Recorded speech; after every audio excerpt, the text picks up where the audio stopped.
Жыр шигъриятында мәйдан тоткан шагыйрьләр күп түгел. Шуларның берсе Гөлшат Зәйнәшева.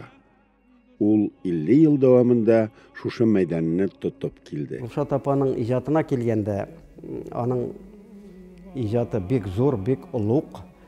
Чөнки ул шул кадәр тирән эчтәлекле, мәгънәле җыр текстлары язган шагыйрә.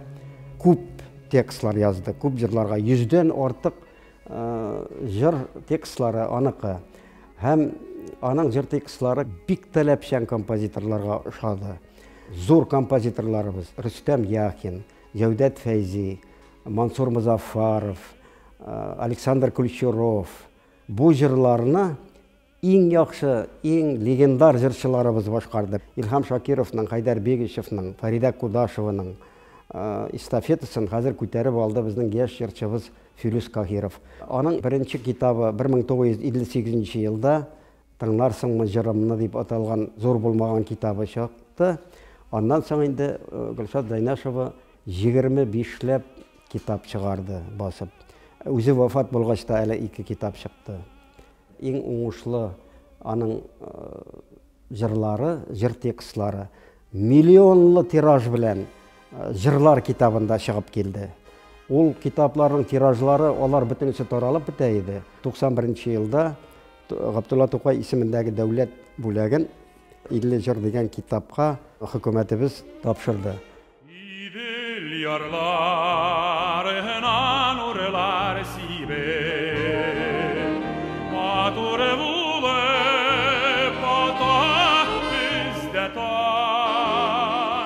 Республикабызның бер күренекле шәхесе Мансур Хасанов, ул вакыт ул министрлар советында рәисенең урынбасары булып эшләде. Тукай премиясенә аның җырларын тәкъдим иткәннән соң Гөлшат Зәйнәшеваның "Туган җирем Татарстан" дигән җыры өчен генә дә Тукай премиясын бирергә тиеш без дигән фикер әйткән иде. Менә Татарстан радиосының позывное "Туган җирем Татарстан" дигән җыр. Ул бит безнең республикабызның ул вакыттагы гимн ролен үтәде. Чынлап та бүтән рәсми концертларда ул җырның башкарылуы инде бер гадәти хәл иде. 1988 елда аңа Татарстанның атказанган сәнгать эшлеклесе дигән исем бирелгән иде. Ул бит бик кызыклы шагыйрә. Менә бер җырны әйтеп карыйк әле. Менәргә иде Урал тауларына. Шушы җырга каршы кып-кызыл коммунистлар, язучылар, тәнкыйтьчеләр, барсы да түгел әлбәттә, аны яклаучылар да булды. Каршы чыгалар. Ничек инде Совет заманында хәзер коммунизм төзеп барганда шушы биек булмаган тәбәнәк кенә Урал тауына менәргә хыяллана Гөлшат Зәйнәшева. Анда менә проблема менә инде ул. Аның бит сүзләре ничек? Менәргә иде Урал тауларына, басарга иде кыя ташына, шул кыядан торып җырларга иде Урал бөркетләре тавышына. Бөркет бит ул җырламый, ничек аңа кушылып җырларга? Илһам Шакиров яклап чыга. Менә Сандугач бит бик матур сайрый. Сен кушылып җырлап бара Сандугачка.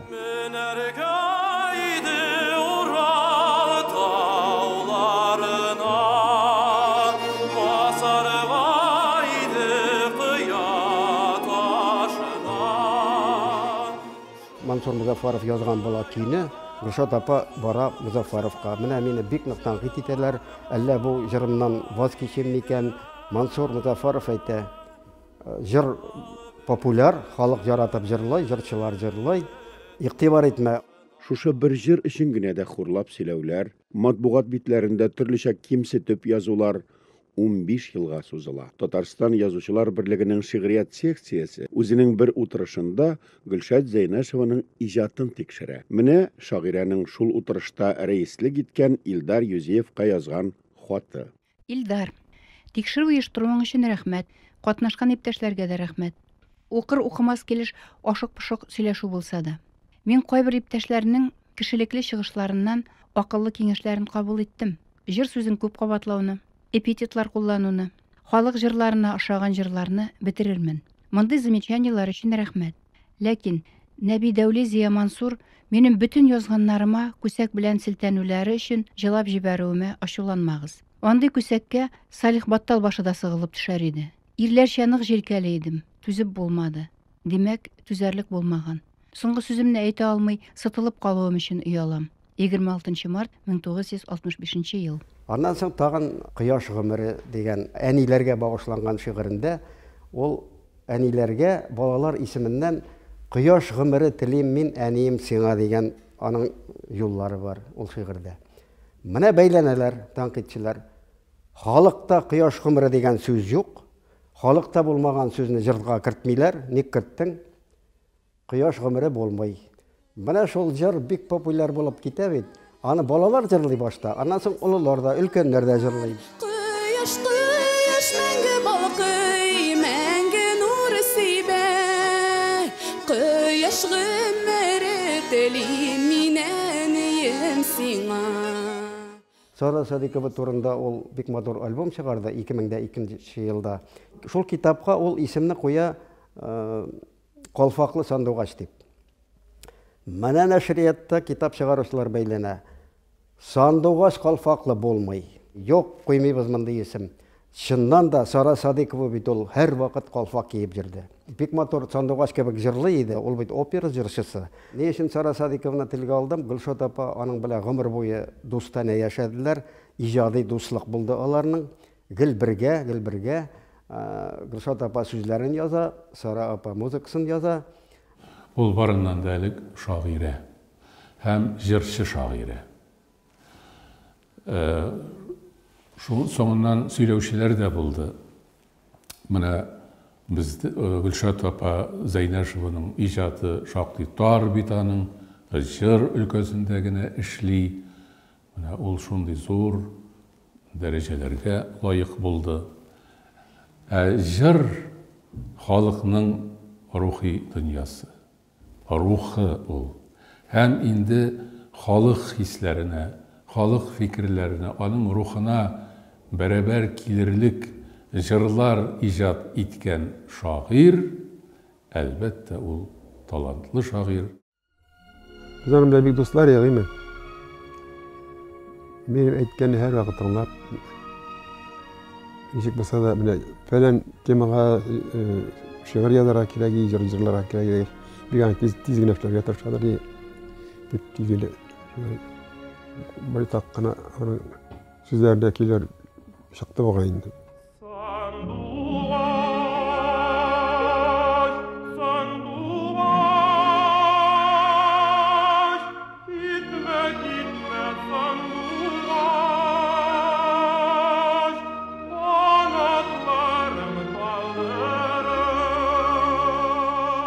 Китмә сандугач дигән җырны язгач, ул татар музыкасы дөньясында иң гүзәл үрнәкләрнең берсе булып кабул ителде. Композиторлар берлегендә Рөстәм Яхин шушы җырын тәкъдим иткәчтән Александр Сергеевич инде рус кешесе булса да татарча аңлыйдыр, сөйләшәдер һәм шын татарча музыка язды бит инде. Әйбәт җыр язгансың Субака дип Рөстәм абыйга әйтте шунда. Ул аның яраткан сүзе иде. Альберт Семенович Лемон шушы утырышта инде Рөстәм абыйга сез Гөлшат ханым белән шампан шәрабендә кыйынган җыр бүләк итәсез халыкка дип, шулай аның күңелен күтәрде. Казанның 1000 еллыгы уңаеннан ул инаның соңгы җырларыннан берсе иде. Яшәрәсең Казан яңарасың дигән җыр иҗат итте. Казаныбызның юбилеена менә дигән бүләк булды ул Гөлшат апа Зәйнәшева тарафыннан. Караңгы булсаң да картаймыйсың, нинди кодрәтләрдән дәрт аласың. Әллә шибәр кызларың яшәрдә, яшәрәсең Казан. Гөлшат Зәйнәшева сүзләренә композиторларыбыз язган «Күл буена килсәң иде», «Яшь гомер», «Айрылмагыз», «Туган җиремә» һәм башка әсәрләр күптән инде халык җырларына әйләнде. Кайсы бер онытыла башлаган көйләр Гөлшат Зәйнәшева сүзләре белән яңадан халыкка кайтты.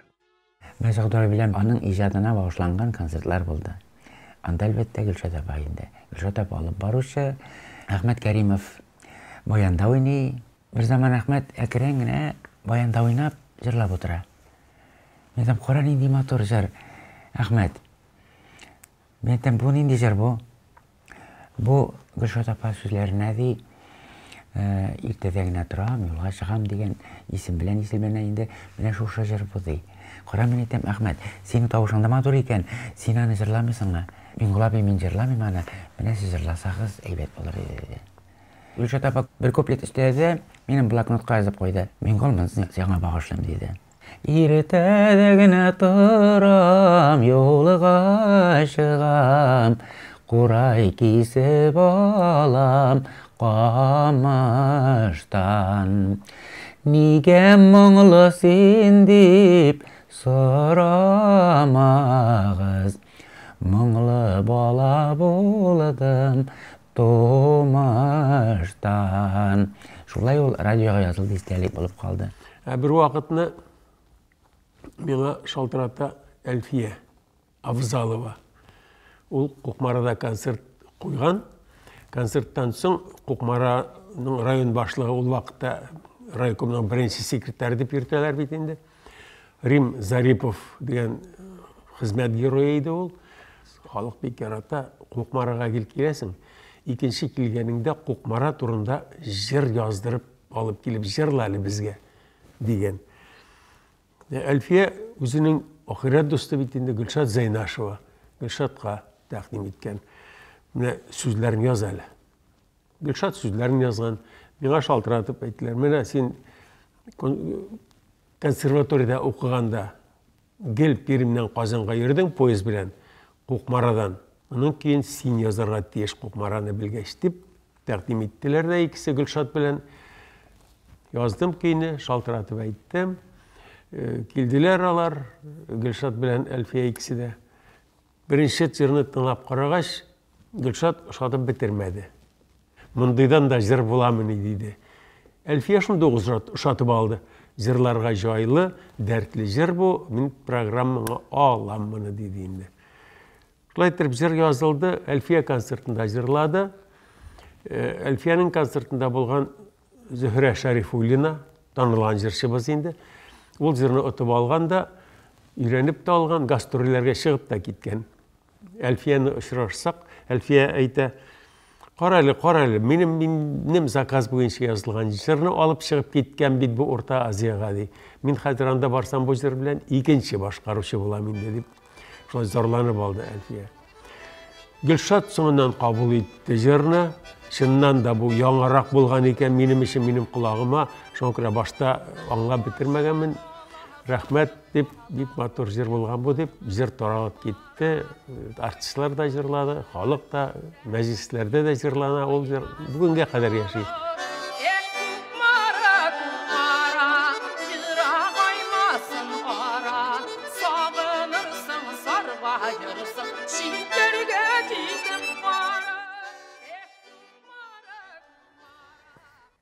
Шығарсың қырларға, қарарсың ұфыққа, үзілер үзәгің яныңда мен юққа деп.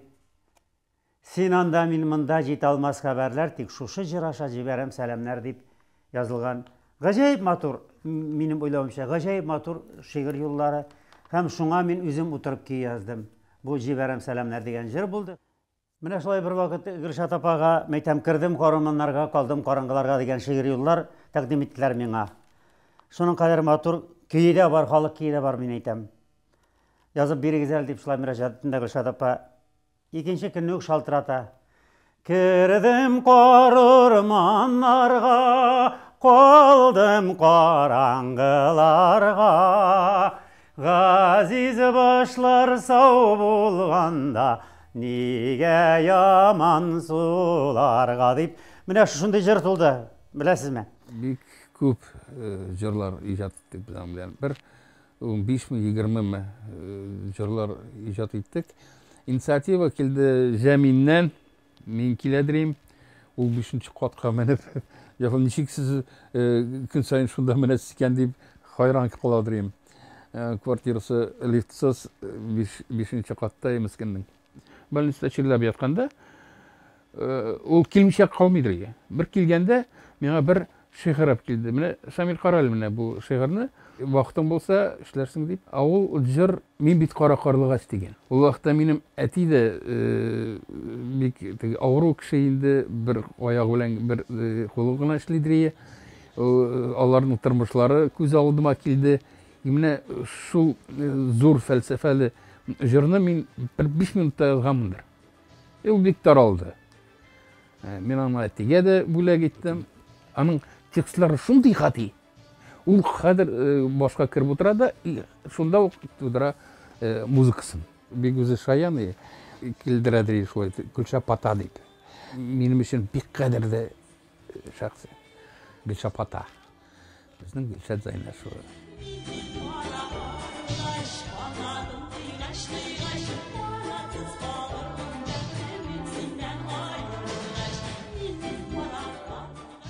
Кеше буларак таның белән шул кадәр аралашу кызык иде.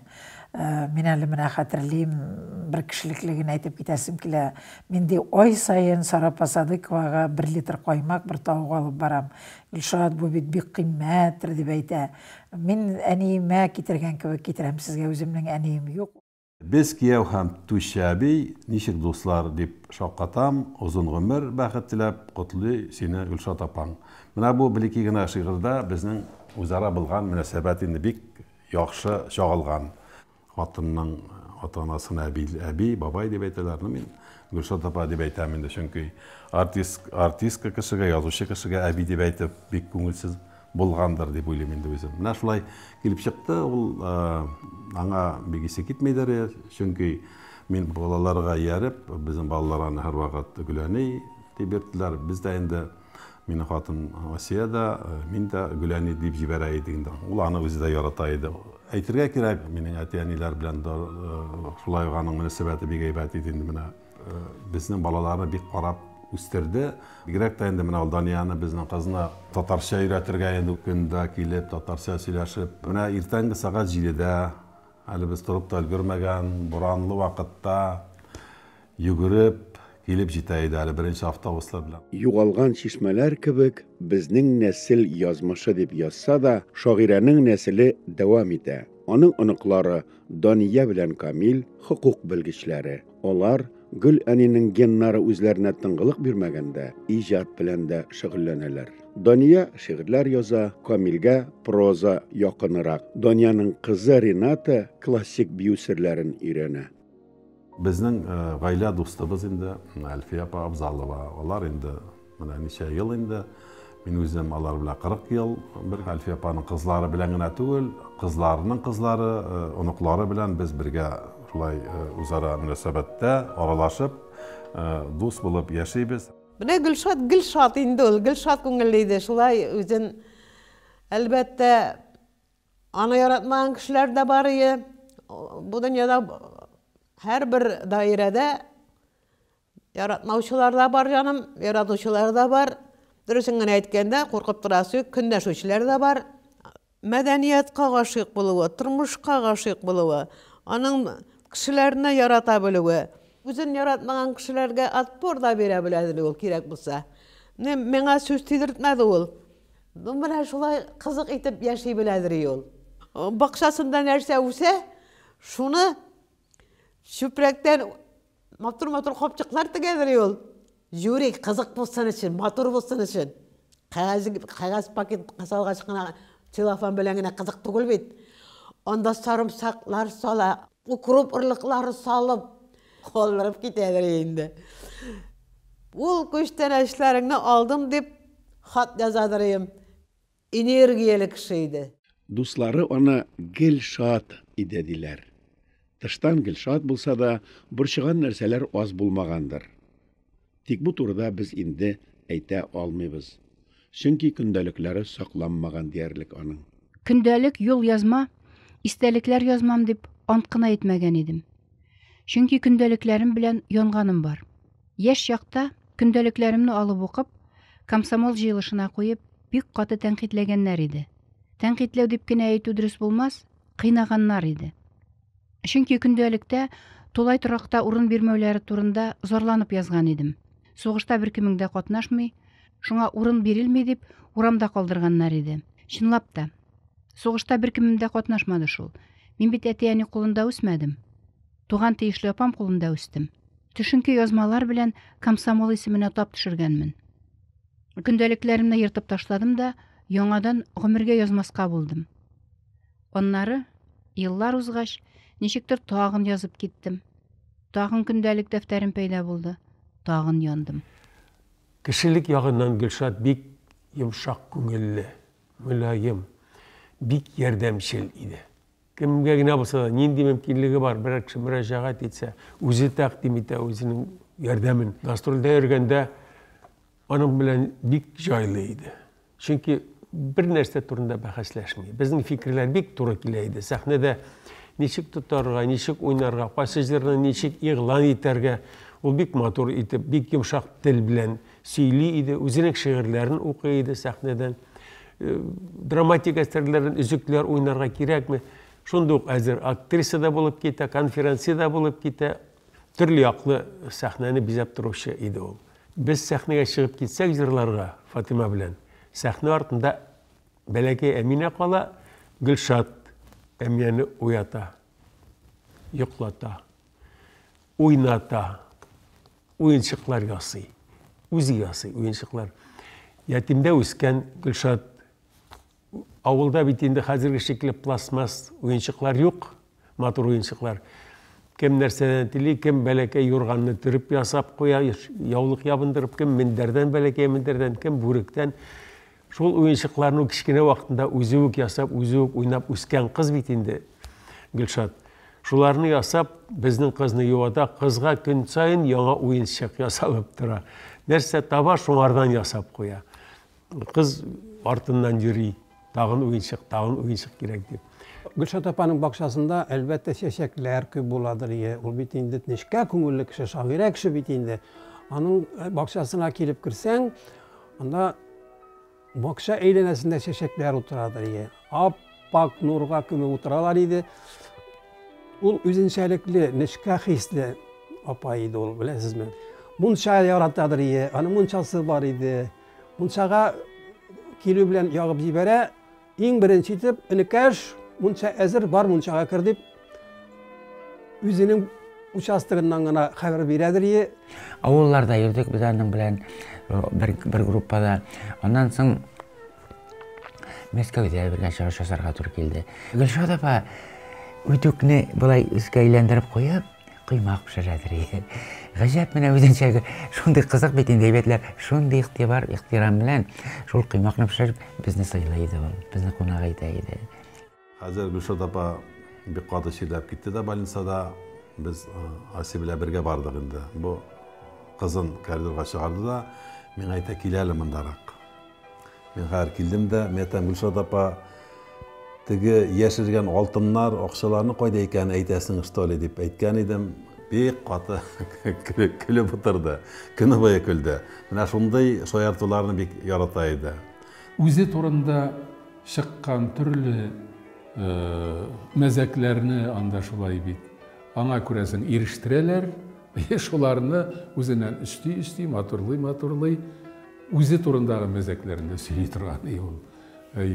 Шулай итеп теге үзеннән көлгән кеше, ул үзеннән көлә алган кеше, чын мәгънәсендә шәхес була дип әйтәләр бит әле. Да кирәкле урында шул кадәр үздереп кенә әйтеп куя, менә бөтенесе аның белән килешә. Чөнки әйтсә, белеп әйтә. Аның турында минем иң тирән хөрмәт хисләре күңелемдә. Үзенең бәһәсен белә торган хатын-кыз ханым дип минем калды. Иҗат кешесе буларак кына түгел, шәхес буларак та. Тормыш белән карасаң, анда әшесе күбрәк төшсенә караганда дип әйтер иде. Аның заманасы шундый иде бит. Теге көчле нәселләрне бетерү, көчле нәселләрне бетергә тырышып, аларның балаларын кыерсытып, аларга юл бирмичә, аларның барсын да үз җилкәсендә уздырган шәхес бит.